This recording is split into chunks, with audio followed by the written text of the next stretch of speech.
من يهده الله فلا مضل له ومن يضلل فلا هادي له واشهد ان لا اله الا الله واشهد ان محمدا عبده ورسوله اما بعد فاعوذ بالله من الشيطان الرجيم بسم الله الرحمن الرحيم يا ايها الذين امنوا اتقوا الله حق تقاته ولا تموتن الا وانتم مسلمون يا ايها الناس اتقوا ربكم الذي خلقكم من نفس واحده وخلق منها زوجها وبث منهما رجالا كثيرا ونساء واتقوا الله الذي تساءلون به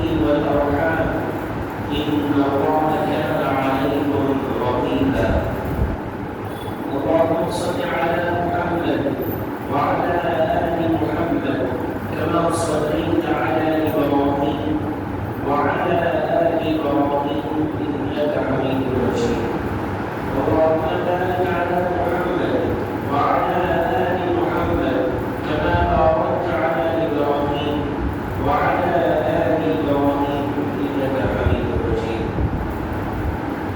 கண்ணியத்துக்குரிய எல்லாம் நல்ல அல்லாஹ்வின் நல்லடியார்களே நண்பர்களே சகோதரர்களே அல்லாஹ்வுடைய மிகப்பெரிய கிருபையால் ஜும்ஆவுடைய கடமையை நிறைவேற்றுவதற்காக நாம் எல்லாம் இங்கு ஒன்று இருக்கின்றோம். அல்லாஹ் சுப்ஹானஹு வ தஆலா நம்முடைய தூய்மையான எண்ணங்களுக்கு ஏற்ப நற்கூலிகளை வழங்குவானாக என்று ஆர்வத்தை பிரார்த்திப்பானாக.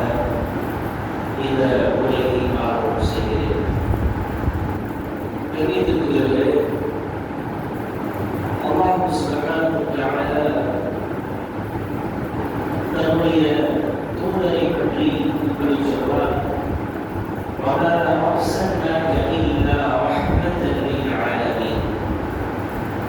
நபியே, உம்மை உலகத்தாருக்கு ஓர் அருளாகவே தவிர நாம் அனுப்பவில்லை. இந்த உலகத்துக்கு அல்லாஹ் ரப்பல் ஆலமீன் தந்த அருள்கொடையில் மிக உயரிய அருள்கொடை அல்லாஹ்வுடைய தூதர் முஹம்மது ஸல்லல்லாஹு அலைஹி வஸல்லம் அவர்கள் தூதராக அனுப்பப்பட்டதும் நாம் அவருடைய உம்மத்தாக இருப்பது அல்லாஹ் ரப்பல் ஆலமீன் நமக்கு தந்த அருள்கொடையில் உயரிய ஒரு அருள்கொடையாக இருக்கிறது. அப்படிப்பட்ட அல்லாஹ்வுடைய தூதர் ஸல்லல்லாஹு அலைஹி வஸல்லம் அவர்கள் தன்னுடைய வாழ்நாளில் கடைசி 10 நாட்களில் இந்த உலகத்துக்கு சொன்ன முக்கிய செய்திகள் என்னென்ன செய்திகள் எல்லாம் நீங்கள் கண்டிப்பாக உங்களுடைய வாழ்நாளில் கடைபிடிக்க வேண்டும் என்பதை அதிகமான செய்திகள் சொல்லப்பட்டாலும் ஒரு சில விஷயங்களை இந்த ஜும்ஆவில்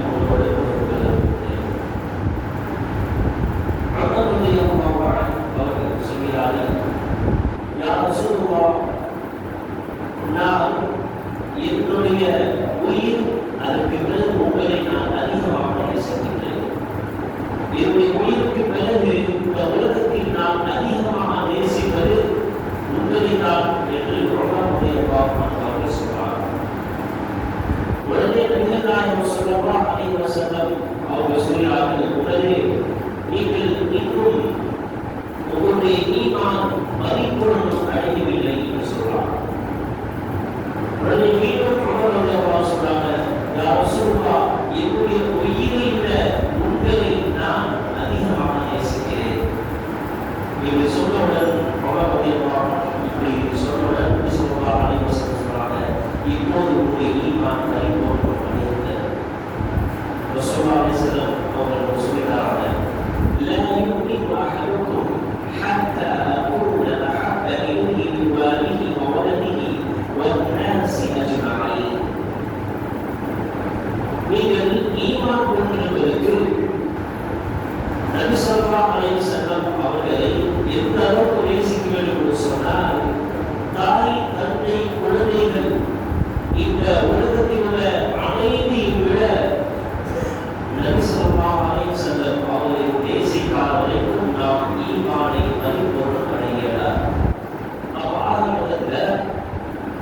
ஸல்லல்லாஹு அலைஹி வஸல்லம் அவர்களை நாம் நேசிக்க வேண்டும், அவர்களை நாம் பின்பற்ற வேண்டும்.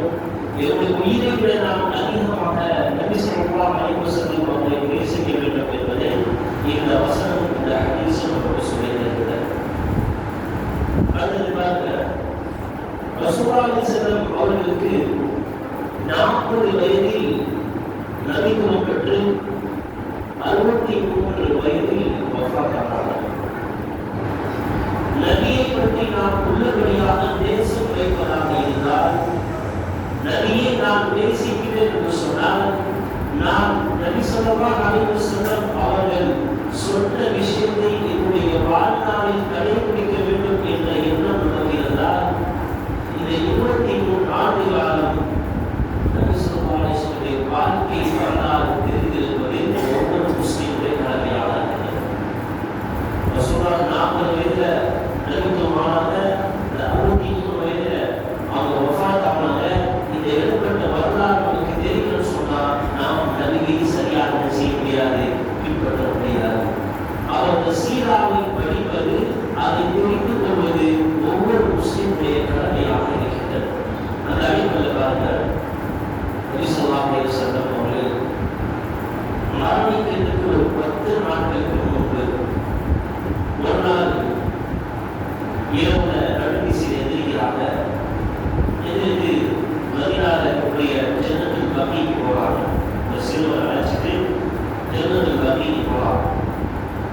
அங்க போயிட்டு அங்கு அடக்கப்பட்டிருக்கக்கூடிய கபராளிகளுக்கு பாவமன்னிப்பு கேட்டு, யாரெல்லாம் இவரை மன்னிப்பாயாக, இவருடைய கபருடைய வாழ்க்கையை செழிப்பாக என்று இவர் துவா செய்துவிட்டு மீண்டும் வீட்டுக்கு வரும்போதுதான் அவங்களுக்கு கடுமையான ஒரு காய்ச்சல் ஏற்படுகிறது. இருந்து வராங்க. அவருடைய சொன்ன இந்த 10 நாட்கள் இடைவெளியில் நமக்கு சொன்ன செய்தி முக்கியத்துவமாயிருந்தது. அவர் வீட்டுக்கு வராங்க, கடுமையான காய்ச்சல், உடல் கடுமையான வலியாக இருக்கின்றது. வீட்டுக்கு வந்தவுடனே என்ன செய்யலாம் சொன்னா, உடமையாக ஒவ்வொரு மனிதர்களுக்கு போவாங்க, அதை கொண்டு வளமையாக போவாங்க. அவருடைய வீட்டில் இருக்கும்போது ரொம்ப முடியாமல் நோயுடைய தீவிரம் அடைந்துவிட்டது ரசூலுல்லாஹி ஸல்லல்லாஹு அலைஹி வஸல்லம் அவர்களுக்கு. உடனே எல்லா மனைவிமாரையும் அழைத்து, நாம் ஆயிஷா ரலியல்லாஹு அன்ஹா அவருடைய வீட்டில் இருந்து என்னுடைய இந்த நோய்க்கு ட்ரீட்மெண்ட் எடுக்க வேண்டும் என்று நான் நினைக்கிறேன், நீங்கள் அனுமதி அளிப்பீர்களா அப்படின்னு கேட்கலாம். எல்லா நபிமாரும் எல்லா மனைவிமாரும் நபி ஸல்லல்லாஹு அலைஹி வஸல்லம் வைத்த இந்த கோரிக்கையை ஏற்று அவங்க அனுமதி கொடுக்கிறாங்க. கொடுத்த பிறகு 7 பையிலிருந்து தண்ணியை கொண்டு வாருங்கள் என்று சொல்றாங்க. ஆயிஷா ரலியல்லாஹு அன்ஹா அவங்க வீட்டில் இருக்கும்போது, இவருடைய காலத்தில் குடம் இருக்கிற போல அன்றைய காலத்தில் பை இருந்தது. அந்த குடம் பையில 7 விதமான பையில் தண்ணீரை கொண்டு வராங்க. தண்ணீர் கொண்டு வந்த பிறகு நபி ஸல்லல்லாஹு அலைஹி வஸல்லம் அவர்கள் ஒரு பைக்குள்ள இருக்கக்கூடிய தண்ணியை முழுமையாக ஊற்றுறாங்க. ஊற்றின பிறகு ரசூலுல்லாஹி ஸல்லல்லாஹு அலைஹி வஸல்லம் அவர்கள் காய்ச்சல் குறைந்து கொஞ்சம் அப்படியே அந்த காய்ச்சலுக்கு மீண்டும் வராங்க. உடனே வெப்பத்தில் ஏறுறாங்க. அவங்க செய்தி சொல்றாங்க, கடைசி நேரத்தில் لعن الله اليهود والنصارى. الله رب العالمين ليهوديين والنصارى سبيباراக اتخذوا قبور الانبياء في المساجد. இவர்கள் நபிமார்களுடைய அடக்கத்தலங்களை வணக்கத்தலங்களாக ஆக்கிவிட்டார்கள். சொன்ன முதல் விஷயம் என்ன? ரசூலுல்லாஹுடைய சாபம் யஹூதிகளுக்கும் நஸராக்களுக்கும் உண்டாகட்டும். இவர்கள் வணக்கத்தலங்களை எல்லாம் வணக்கத்தலங்களாக மாற்றிவிட்டார்கள். எனவே நான் மரணித்த பிறகு நீங்கள் என்னுடைய கபரை மணக்கும் இடமாக நீங்கள் ஆக்கிவிடாதீர்கள் என்று சொல்றார். முதல் விஷயம் என்ன? தௌஹீத். தௌஹீதை நிலைநாட்டுவதற்காக முதலில் கடைசி பட்டு நாளின் திரும்பவும் நினைப்பட்டாங்க. இதனால் நீங்கள் என்னுடைய கபரை மணக்கும் இடமாக நீங்கள் ஆக்கிவிடாதீர்கள் என்று சொல்றாங்க. பெண்ணை கொண்டு யோசிச்சு பார்க்கணும், நாம் இதை வணங்கி கொண்டிருக்கிறோம்.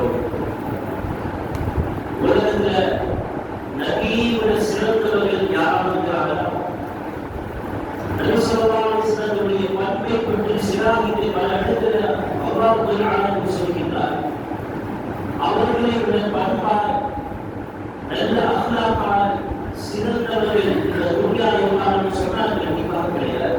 وَإِنَّكَ لَعَلَى خُلُقٍ عَظِيمٍ என்று அல்லாஹ் ரப்பல் ஆலமீன் அவருடைய நற்சான்றிதழ் வழங்குகிறார். அவர் இன்னைக்கு நாம பார்க்கிறோம், நல்லடியார்கள் என்றும் சுகராக்கள் என்றும் இப்படி ஒவ்வொரு பேர்கள் வைத்து நாம் இவர்கள் நல்லவர்கள், இவர்களுக்கு அல்லாஹ்வுடைய சிஃபத் இருக்கின்றது, இவர்களுக்கு அல்லாஹ்விடத்தில் நம்முடைய கோரிக்கைகளை அல்லாஹ்விடத்தில் சொல்லி அவரிடத்திற்கு சிபாரிசு பெற்று தரக்கூடிய அளவுக்கு வல்லமை இருக்கிறது, சக்தி இருக்கிறது என்று நாம் ஒவ்வொருவரும் சொன்னால் நிச்சயமாக அது அல்லாஹ்வுக்கு வைக்கக்கூடிய மிகப்பெரிய இணையாக இருக்கிறது. இந்த இணை வைப்பதை அல்லாஹ் ரப்பல் ஆலமீன் ஒருபோதும் மன்னிக்க மாட்டார். وَمَن يُشْرِكْ بِاللَّهِ فَقَدْ حَرَّمَ اللَّهُ عَلَيْهِ الْجَنَّةَ யார் ஒருவர் அல்லாஹ்வுக்கு இணை வைப்பாரோ அவர்களுக்கு அல்லாஹ் சொர்க்கத்தை ஹராமாக்கிவிட்டார். எல்லா பாவங்களுக்கும் அல்லாஹ் ரப்பல் ஆலமீன் அவன் நாடினால் மன்னிப்பான். எதை தவிர அல்லாஹ்வுக்கு இணை வைப்பதை ஒருபோதும் மன்னிக்க மாட்டார். எனக்கு என்ன தேவை என்பதை அல்லாஹ்விடம் நான் கேட்க வேண்டும். நான் வறுமையில் வாழக்கூடிய நேரத்தில் நான் அல்லாஹ்விடம் கேட்க வேண்டும். எனக்கு உலக வாழ்க்கையில் தேவைப்படக்கூடிய சகல வசதிகளை ஏற்படுத்தி தரக்கூடிய அல்லாஹ், நான் நோய்விட்டிருந்தால் அந்த நோய்க்கு ஷிஃபாவை அளிப்பது, நிவாரணம் அளிப்பது அல்லாஹ்.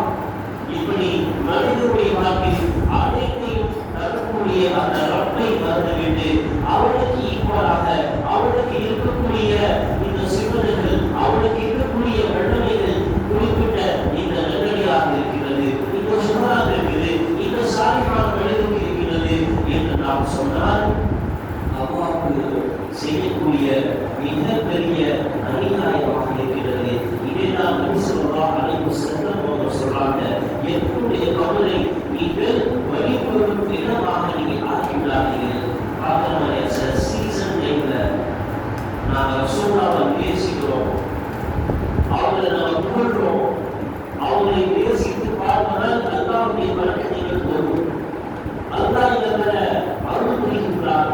இதனை விட இப்படி ஓடினால் இந்த நன்மை எல்லாம் சில நேரங்களில் சில மாதங்களில் மட்டும் ஓடி போறது.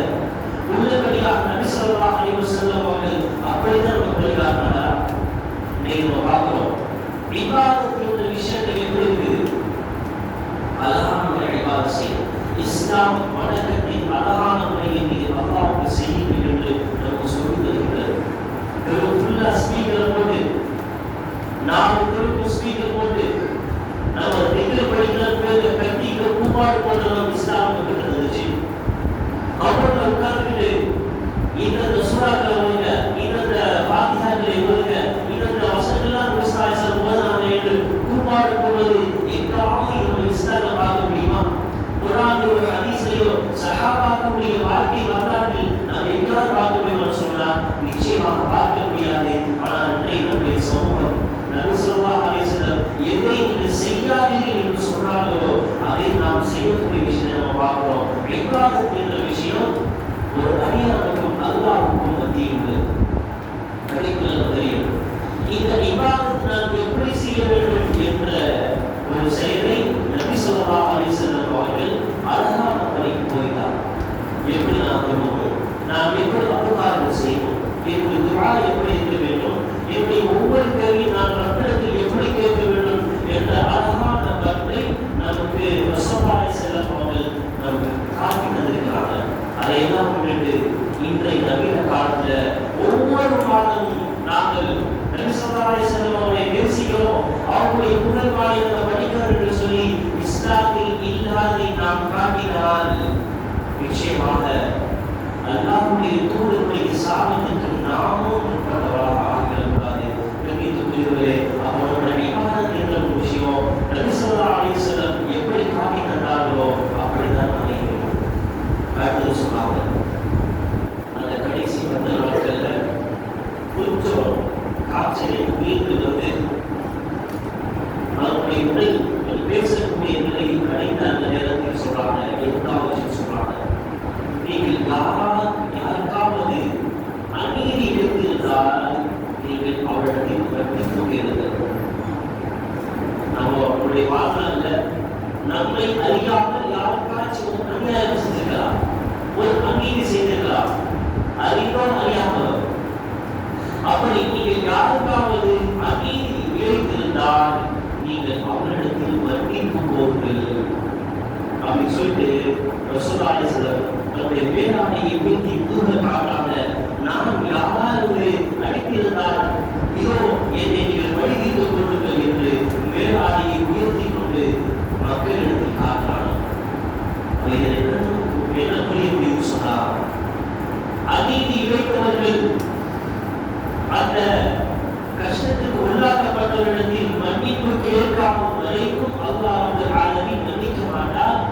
அவர் அப்படியே மன்னித்து விட்டால் நாளை மறுமையில் அவர் எந்த ஒரு பலனையும் பெற மாட்டார்.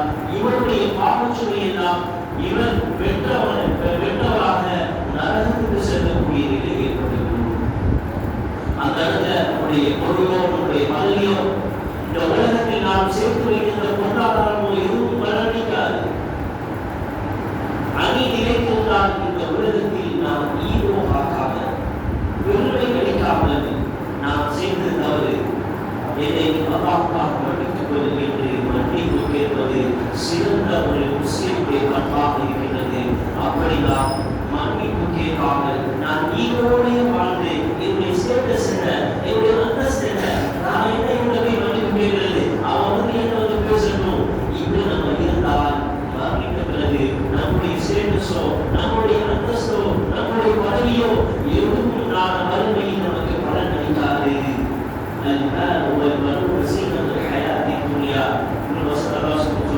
உங்களுடைய பொருளோ உங்களுடைய சிங்கமனோ உங்களுடைய பிள்ளையோ நான் மறுமையில் எந்த பலன் அளிக்காது. நீங்கள் செய்த நல்ல அமல் மட்டும்தான் நான் மறுமையில் உங்களோடு வந்து நிற்கும் என்று அல்லாஹ் சொல்கிறார். மூன்றாவதாக ஒரு விஷயத்தை சொல்கிறார்,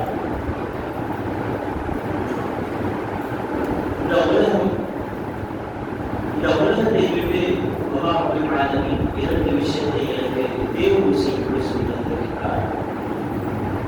ஒன்று சொர்க்கம், இரண்டாவது இந்த உலக வாழ்க்கையில் உள்ள அதிகாரம், ஆட்சி, பதவி. மக்கால இருக்கக்கூடிய ஒரு விஷயம், அந்த இஸ்லாத்தை ஏற்றுக்கொண்ட சில சஹாபாக்கள் முஹாஜிர் என்று சொல்லுவாங்க.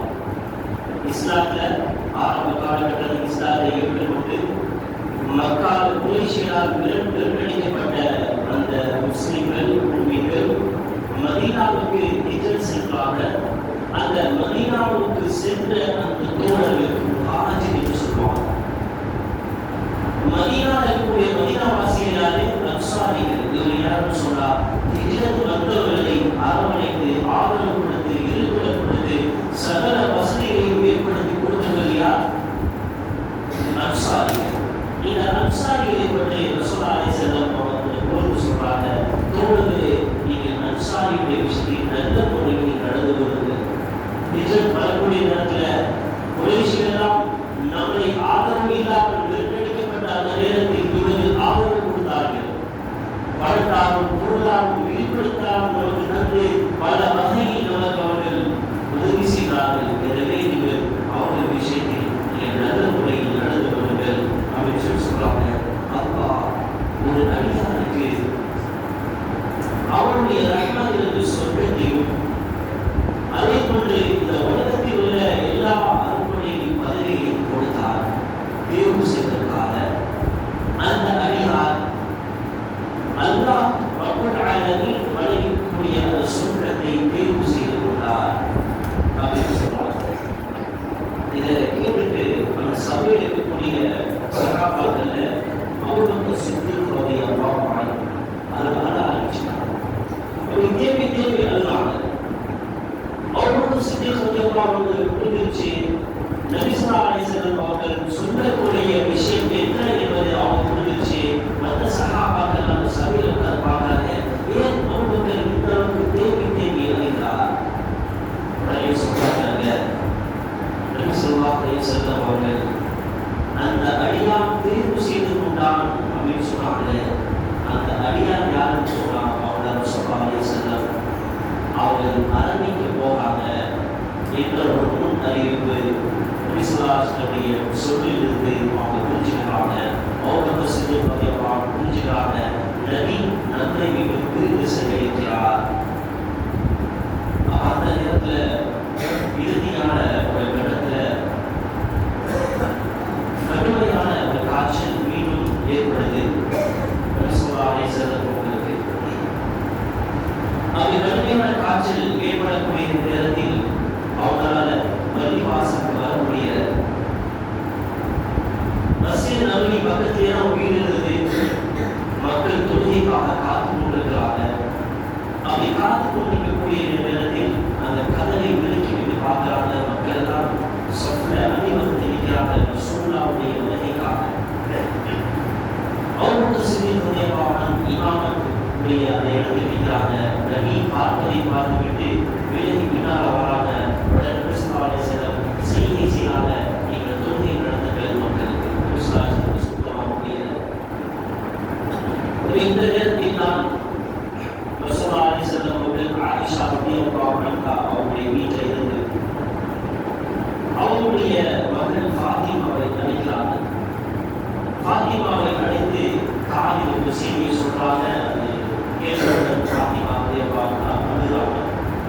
மீண்டும் ஒரு செய்தியை சொல்றாங்க. அதை கேட்ட ஃபாத்திமா சிரிக்கிறாங்க. பிறகு மரணித்த பிறகுதான் நபி ஸல்லல்லாஹு அலைஹி வஸல்லம் என்ன சொன்னாங்க என்ற விஷயத்தை அவங்க சொல்லி காட்டுறாங்க. அப்போ நபியுடைய கடைசி அந்த தருணம் மரண படுக்கையில் இருந்துவிட்டு சொல்லுவாங்க,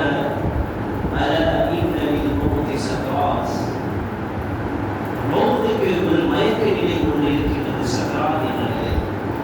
உங்களில் இருவர் படக்கூடிய வேதனையை நான் முழுவதும் சுவைத்துக் கொண்டிருக்கின்றேன் என்று சொன்னார்.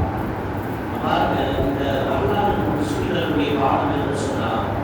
இறுதி நேரத்திலும் நபி ஸல்லல்லாஹு அலைஹி வஸல்லம் அவர்கள் இந்த உம்மத்துக்காக நசீஹத் பேசினார்கள். அஸ்ஸலா அஸ்ஸலா அஸ்ஸலா, தொழுகை நிலைநாட்டுங்கள், தொழுகை நிலைநாட்டுங்கள் என்று அவங்க மரண தருவாயும் இந்த உம்மத்துக்காக சொல்லியிருக்கிறார். அப்போ நாம் எந்த அளவுக்கு நம்முடைய வாழ்க்கையில் பாடமாக எடுத்து நம்முடைய வாழ்க்கையில் நாம் அதை கடைபிடிக்கிறோம். ஒவ்வொன்றும் நம்மை நாம் கேள்வி கேட்க கடமைப்பட்டிருக்கிறோம். எல்லாவல்லா நபி ஸல்லல்லாஹு அலைஹி வஸல்லம் அவர்கள் சொன்ன வழிகாட்டிய அந்த விஷயத்தை நம்முடைய வாழ்க்கையில் செயல்படுத்தக்கூடிய நோக்கத்தை பெறுவதற்காக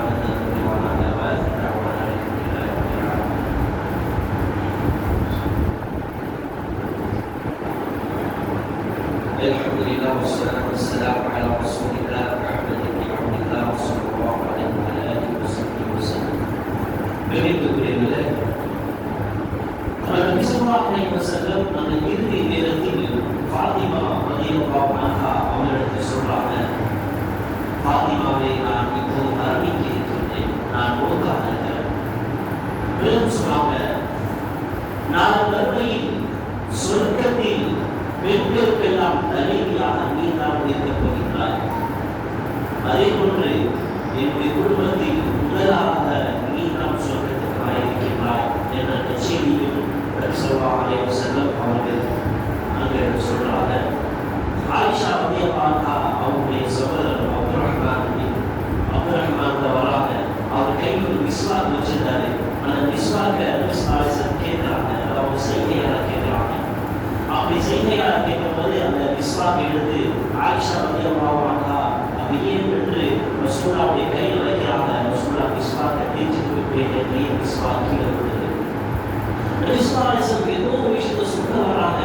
நான் காது கொடுத்து அவங்களுடைய வாய்ப்பட்டத்தை காது வச்சு கேட்டேன். அப்போ அவங்க துவா செஞ்சாங்க, யா அல்லாஹ் என்னை மன்னிப்பாயாக, என்னை நீ ஷுஹதாக்களுடைய நீ ஏற்றுக்கொண்ட சாலிஹீன்களில் நல்ல நபிமார்களுடைய சேர்ந்து வைப்பாயாக என்று அவர்கள் பிரார்த்தனை செய்தார்கள். பிரார்த்தனை செய்து முடிக்க அவங்களுடைய ஓய்வு பிரிந்தது என்ற விஷயத்தை நாம் பார்க்கிறோம். அவன் இறுதியாக சொன்ன செய்தி என்ன? இந்த உலகத்துக்கு அவர்கள் தொழுகையிலே நாட்டுகள், தொழுகையை நாட்டுகள். அதோடு சொன்னாங்க, அடிமை விஷயத்தில் நல்ல முறை நடந்து கொள்ளுங்கள். அந்த இறுதி கட்டத்தில் ரசூலுல்லாஹ்வுக்கு ஒரு சில தீனாருக்கு சொன்னால் நாணயங்கள் அவர் தந்த நாணயங்களை சதகா செய்வார். அவர்கிட்ட இருந்த ஒரு அடிமையை அன்று விடுதலை செய்வார்கள். இப்படி இதெல்லாம் செய்து பிடித்த பிறகுதான் சொல்லாமல் ஒரு பாடத்தை வளர்ப்பாளர்கள் சொல்கிறாங்க. இந்த தொழுகையுடைய முக்கியத்துவம் எந்த அளவுக்கு முக்கியத்துவம் வாய்ந்தது ஒரு மனிதன் என்று சொன்னால், அவருடைய இறுதி தருணம் இப்படிதான் இருந்தது. அவர்கள் ஃபஜ்ருடைய தொழுகைக்காக இமாமத்தில் நிற்கக்கூடிய நேரத்தில் ஒரு மஜூசி என்ன செய்கிறார்? இருக்கான ஒரு நேரம் மக்கள் எல்லாம் இமாமத்தை தொழுகைக்கு வீரர்களுக்காக நிற்கிறாங்க. ஒரு மஜூசி அவருடைய வெகு காலமாக நோட் பண்ணி பின்பக்கமாக 6 முறை குற்ற வாழை முன்னாடி பின்னாடிக்கு சார்பாகக்கூடிய வாழைக்கு குத்துகிறார். குத்திய மாத்திரத்தில் அவர்கள் அப்படியே மயக்கப்பட்டிருக்கிறாங்க.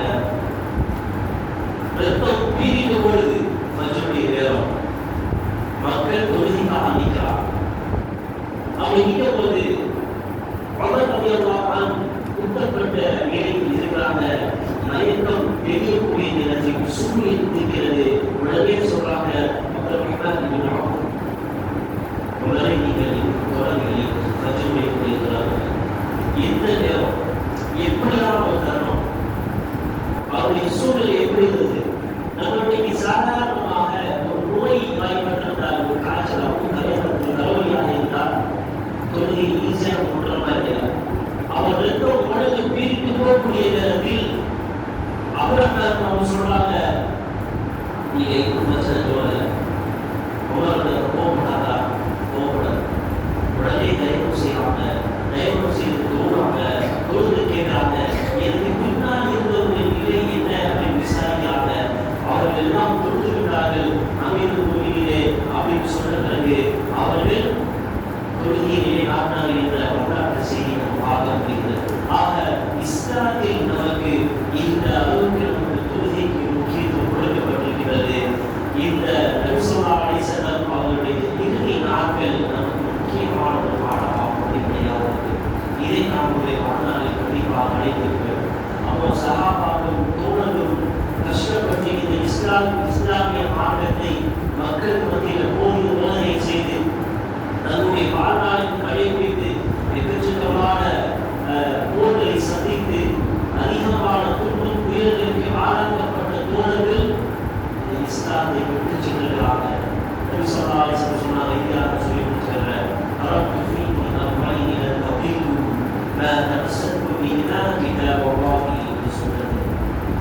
உங்களிடத்தில் 2 விஷயத்தை நான் விட்டு செல்கின்றேன். அதை நீங்கள் பற்றி பிடித்திருக்கும் காலமெல்லாம் நீங்கள் படித்து வர மாட்டீர்கள். ஒன்று இந்த